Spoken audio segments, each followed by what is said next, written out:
വർഷങ്ങൾക്ക് ശേഷം വിജയും രാഹുൽ ഗാന്ധിയും കൈകോർക്കുകയാണ്. നടൻ വിജയ് നേതൃത്വം നൽകുന്ന പാർട്ടിയുടെ ആദ്യ സമ്മേളനത്തിൽ കോൺഗ്രസ് നേതാവ് രാഹുൽ ഗാന്ധിയെ പങ്കെടുപ്പിക്കാൻ ശ്രമം നടക്കുന്നതായിട്ടാണ് ഇപ്പോൾ വരുന്ന റിപ്പോർട്ടുകൾ എന്ന് പറയുന്നത്. കോൺഗ്രസ് കേന്ദ്ര നേതൃത്വവുമായി നടൻ ഇക്കാര്യം ചർച്ച ചെയ്തു എന്നാണ് റിപ്പോർട്ടുള്ളത്. മുഖ്യമന്ത്രി പിണറായി വിജയൻ, തെലങ്കാന മുഖ്യമന്ത്രി രേവന്ത് റെഡ്ഡി, ആന്ധ്ര മുഖ്യമന്ത്രി ചന്ദ്രബാബു നായിഡു, കർണാടക ഉപമുഖ്യമന്ത്രി DK ശിവകുമാർ എന്നിവരെ പങ്കെടുപ്പിക്കാനും നീക്കമുണ്ട്. 2009 രാഹുലുമായി കൂടിക്കാഴ്ച നടത്തിയതിന് പിന്നാലെ വിജയ് കോൺഗ്രസിൽ ചേരുമെന്ന പ്രചാരണം സജീവമായിരുന്നു. എന്നാൽ ആരാധകരുടെ പിന്തുണയുടെ കരുത്തിൽ പാർട്ടി തുടങ്ങാൻ രാഹുൽ ഉപദേശിച്ചതെന്നും പ്രചാരണമുണ്ടായിരുന്നു. അതേസമയം രാഹുൽ വിജയ്ക്കൊപ്പം വേദി പങ്കിട്ടാൽ DMK കോൺഗ്രസ് സഖ്യത്തിൽ ഉലച്ചിലുണ്ടാകും. അതിൽ വേറൊരു വ്യത്യാസവുമില്ല.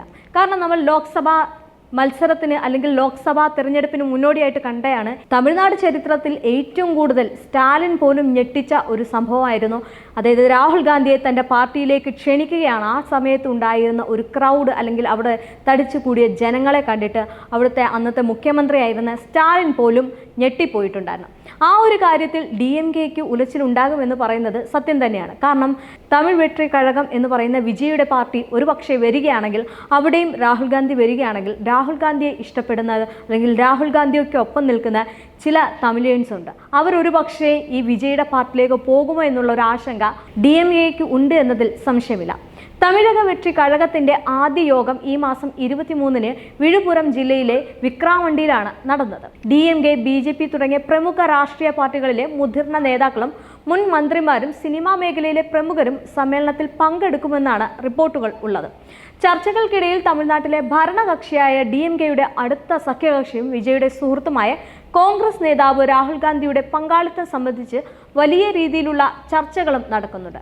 അവിടെയാണ് ഈ രാഷ്ട്രീയത്തിൻ്റെ ഒരു വഴി തുറക്കുന്നത് എന്ന് പറയുന്നത്. കാരണം ചരിത്രം നോക്കുകയാണെങ്കിൽ ജയലളിത, കരുണാനിധി, അങ്ങനെ നോക്കുകയാണെങ്കിൽ ഉദയനിധി വരെയാണ് ഇപ്പോൾ ഒരു സക്സസ് ആയിട്ട് നിൽക്കുന്ന തമിഴത്തിലെ രാഷ്ട്രീയം എന്ന് പറയുന്നത്.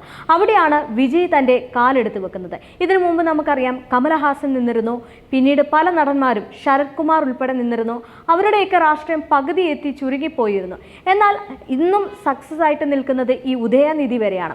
ഈ ഉദയനിധിയിൽ നിൽക്കുമ്പോൾ വീണ്ടും വിജയ് എന്ന അല്ലെങ്കിൽ തമിഴ് മക്കളുടെ ദളപതി എന്ന് പറയുന്ന നടൻ ആ ഒരു രാഷ്ട്രീയത്തിലേക്ക് കാലെടുത്ത് വെക്കുമ്പോൾ ഇനി കാണാൻ പോകുന്ന പൂരം പറഞ്ഞറിയിക്കേണ്ടതില്ല.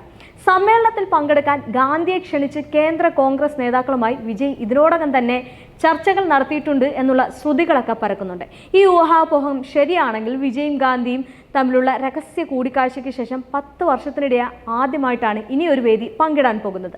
പരിപാടിയിൽ രാഹുൽ ഗാന്ധിയോടൊപ്പം പങ്കാളിത്തം ഉറപ്പാക്കാൻ വിജയ് വിപുലമായ ഒരുക്കങ്ങൾ നടത്തുന്നതായും ഈ ഒരു റിപ്പോർട്ടുകളൊക്കെ സൂചിപ്പിക്കുന്നുണ്ട്.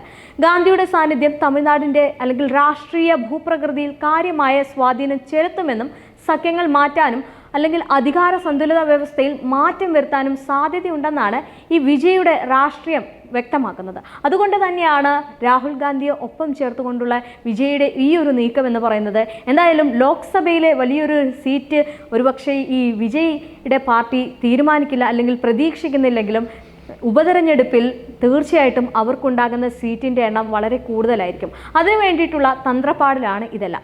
പക്ഷേ BJPയിലെ അണ്ണാമലയൊക്കെ ഉണ്ടെങ്കിൽ വലിയ രീതിയിലുള്ള പ്രചാരണമൊന്നും നടത്താത്തൊരു സാഹചര്യമാണ്. MK സ്റ്റാലിനെ സംബന്ധിച്ചിടത്തോളം വലിയൊരു തിരിച്ചടിയാണ് നടൻ വിജയുടെ മുന്നേറ്റം എന്ന് പറയുന്നത്. കാരണം അധികാരത്തിലിരിക്കുന്നത് ഇപ്പോൾ MK സ്റ്റാലിനാണ്. അതുകൊണ്ട് തന്നെ വലിയൊരു മാച്ച് ഇവർ തമ്മിൽ കാണാൻ സാധിക്കും. എന്തു തന്നെയായാലും രാഹുൽ ഗാന്ധി വന്നു കഴിഞ്ഞാൽ സ്റ്റാലിൻ്റെ പക്ഷം കുറയുമോ എന്നതാണ് എല്ലാവരും നോക്കിയിരിക്കുന്നത്.